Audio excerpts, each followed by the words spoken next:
오늘 우리에게 주신 하나님의 말씀은 예레미야가 3장 55절부터 마지막 66절까지의 말씀입니다. 예레미야 3장 55절부터 마지막 66절까지의 말씀을 저와 성도님들 한 절씩 교독 후 마지막 절은 다 함께 봉독하시겠습니다. 여호와여, 내가 심히 깊은 구덩이에서 주의 이름을 불렀나이다. 주께서 이미 나의 음성을 들으셨사오니 이제 나의 탄식과 부르짖음에 주의 귀를 가리지 마옵소서. 내가 죽게 하는 날에 주께서 내게 가까이하여 이르시되 두려워하지 말라 하셨나이다. 주여, 주께서 내 심령의 원통함을 풀어주셨고 내 생명을 속량하셨나이다. 여호와여, 나의 억울함을 보셨사오니 나를 위하여 원통함을 풀어주옵소서. 그들이 내게 보복하며 나를 모해함을 주께서 다 보셨나이다. 여호와여, 그들이 나를 비방하며 나를 모해하는 모든 것, 곧 일어나 나를 치는 자들의 입술에서 나오는 것들과 종일 나를 모해하는 것들을 들으셨나이다. 그들이 앉으나 서나 나를 조롱하여 노래하는 것을 주목하여 보옵소서. 여호와여, 주께서 그들의 손이 행한 대로 그들에게 보응하사 그들에게 거만한 마음을 주시고 그들에게 저주를 내리소서. 주께서 진노로 그들을 뒤쫓으사 여호와의 하늘 아래에서 멸하소서. 아멘. 오늘도 하나님의 크신 은혜가 이 새벽 기도의 자리에 나오신 성도님 상 가운데 함께 하시기를 간절히 축복합니다. 제가 처음 이 자동차를 구매했을 때 신나서 여기저기 막 다녔던 기억이 있습니다. 그때가 이제 코로나 때여서 캠핑이 한창 유행이었는데 한 번은 차를 타고 아주 조용한 해수욕장에 가서 캠핑을 했습니다. 근데 그만 이 차가 이 모래에 빠진 겁니다. 그래서 악셀을 강하게 밟아서 이 모래에서 빠져나오려고 했는데 오히려 밟으면 밟을수록 바퀴가 모래에 더 깊숙이 파묻히게 되더라고요. 그때는 운전도 초보였고 이 캠핑도 초보였기 때문에 그 상황에서 제가 뭘 해야 될지를 몰랐습니다. 근데 문득 이 차를 구매했을 때 새로 가입한 이 자동차 보험 담당자가 생각이 났습니다. 그래서 제가 바로 전화를 걸었습니다. 지금 현재 이런 상황이다. 그랬더니 그 담당자분께서 정말 침착한 목소리로 지금 위치가 어딘지 말해달라. 우리 담당자가 가서 도와줄 테니까 조금만 기다리라고 저를 안심시키더라고요. 아마도 제가 어떤 상황인지 말하기도 전에 이 목소리가 다급하고 떨리니까 뭔가 문제가 있다는 것을 다 아시고는 침착하게 대응해 주셨던 것 같습니다. 그래서 결국 나중에는 이 견인차가 와서 제 차를 그 깊은 모래 구덩이에서 꺼내 줬습니다. 제가 한 것이라곤 이 떨리는 목소리로 보험사를 부른 것뿐이었습니다. 나머지는 보험사에서 다 알아서 처리해 줬습니다. 우리가 이 세상을 살다 보면 우리 인생도 때로는 이 깊은 구덩이에 빠질 때가 있습니다. 내가 원하든 원하지 않든 깊은 구덩이와 같은 이 고난과 이 시련에 빠질 때가 있다는 거죠. 근데 그럴 때 우리가 그 깊은 구덩이에서 빠져나올 수 있는 방법은 하나님을 부르는 겁니다. 그리고 그 다음 일은 이 하나님께 모든 것을 맡기는 거죠. 오늘 우리가 읽은 이 말씀에도 보면 시인이 지금 깊은 구덩이에 빠져 있습니다. 아주 극심한 환난과 고통 가운데 놓여 있는 거죠. 이 절망적인 상황 속에서 시인은 하나님을 간절히 부르짖고 있습니다. 55절입니다. 여호와여, 내가 심히 깊은 구덩이에서 주의 이름을 불렀나이다. 시인은 하나님의 이름을 간절히 부르짖으면 하나님께서 응답하실 것이라는 확신을 갖고 있었습니다. 그 다음 56절에 보면 주께서 이미 나의 음성을 들으셨사오니, 여기서 시인이 만약에 예레미야라고 한다면 이미 나의 음성을 들으셨나이다 라는 것은 예레미야가 이 과거에 하나님의 말씀을 전하다가 이 구덩이에 빠졌을 때 그곳에서 간절히 하나님께 부르짖자 이 하나님께서 에벤멜렉을 통해서 자신을 구원해 준 그 사건이겠죠. 어쨌든 지금 시인은 과거에 하나님께서 자신의 기도에 응답해 준 그 은혜를 기억하고 있는 겁니다. 그래서 시인은 과거에도 하나님께서 응답하셨듯이 이번에도 하나님께서 반드시 응답하실 것이라는 그 확신이 있기 때문에 지금 그 깊은 구덩이 속에서도 하나님을 간절히 부르짖을 수 있는 것이죠. 우리가 하나님을 간절히 부르짖으면 하나님께서 우리에게 가까이 오십니다. 57절을 보면 내가 죽게 하는 날에 주께서 내게 가까이 하여 이르시되, 간절히 부르짖으면 하나님께서 우리에게 즉각 다가오셔서 우리의 기도를 들으신다는 것입니다. 근데 더 놀라운 것은 기도를 들으시는 것뿐만 아니라 두려워하지 말라라고 말씀하시면서 우리에게 위로와 힘을 주신다는 거죠. 우리가 깊은 구덩이에 빠져 있어도 두려워하지 않고 소망을 가질 수 있는 이유가 바로 여기에 있습니다. 하나님의 자녀인 우리가 하나님을 간절히 부르짖으면 하나님께서 우리의 기도를 들으시고 우리와 함께 하셔서 우리에게 두려움이 아닌 새로운 소망을 주십니다. 우리도 분명히 깊은 구덩이에 빠질 때가 있을 겁니다. 근데 중요한 것은 우리가 어떤 구덩이에 빠져 있어도 하나님은 어디서나 들으시고 우리와 함께 하신다는 것입니다. 그래서 우리는 두려워할 필요가 없고 하나님께 간절히 기도하면서 하나님의 일하심을 믿으면 됩니다. 믿음은 하나님께 모든 것을 맡기는 것이 바로 믿음입니다. 오늘 말씀 59절부터 63절을 보면 이 시인이 이 원수의 조롱을 받아서 정신적으로 고통을 당하고 있음을 알 수 있습니다. 근데 그럼에도 불구하고 이 시인이 소망을 가지고 계속해서 기도할 수 있는 것은 하나님께서 그 기도를 다 들으시고 또 직접 보고 계시기 때문입니다.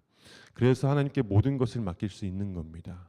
59절부터 63절에 보면 하나님은 들으시고 또 보시는 분이라는 것을 우리는 알 수가 있습니다. 하나님께서 그 조롱의 말을 다 듣고 계시고 또 그들의 모든 행사를 훤히 꿰뚫고 계시기 때문에 시인은 그 깊은 구덩이에서도 소망을 품고 계속 기도할 수 있었던 것이죠.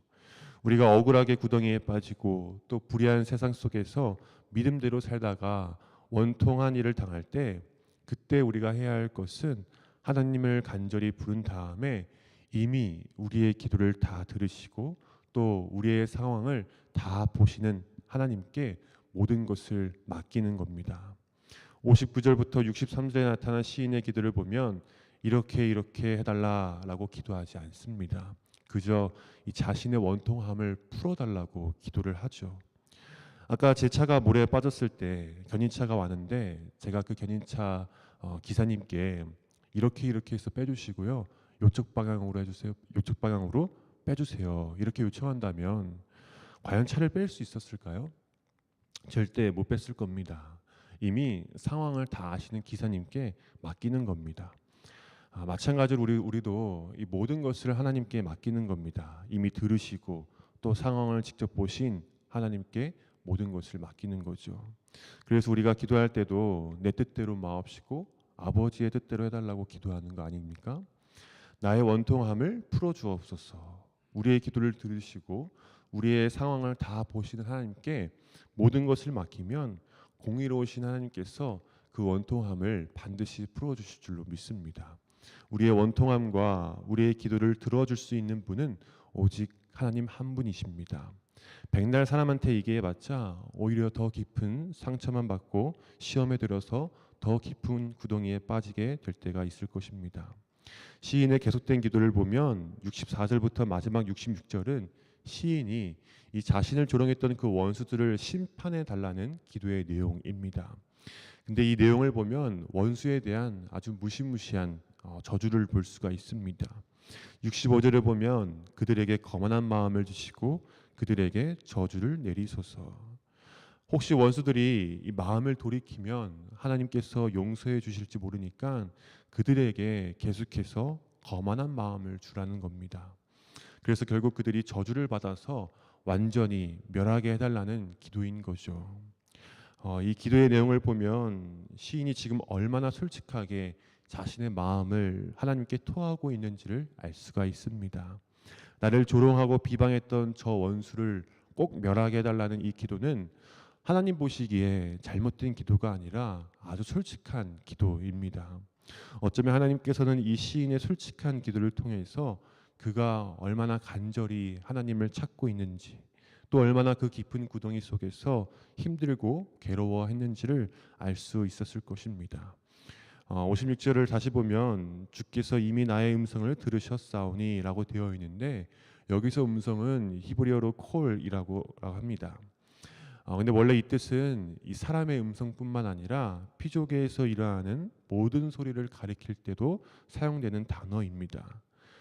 그러니까 단순히 입 밖으로 내뱉는 그 기도 소리뿐만 아니라 그 기도 전에 나오는 탄식과 떨림과 울부짖는 소리까지 다 하나님께서 이미 들으셨다는 거죠. 이처럼 하나님은 우리가 깊은 구덩이에 있을 때 꼭 구체적인 말을 하지 않아도 그 한숨, 탄식, 울부짖는 그 소리까지도 다 들으시는 분이십니다. 사랑하는 성도 여러분, 원통한 일이 있다면 사람에게 토하지 마시고 하나님께 토하시길 바랍니다. 사람은 우리의 깊은 한숨과 탄식에 관심이 없습니다. 그러나 우리 하나님은 사람의 숨소리까지 다 아시고 우리의 모든 감정을 다 아셔서 사람이 줄 수 없는 참된 위로와 소망을 주실 수 있는 것입니다.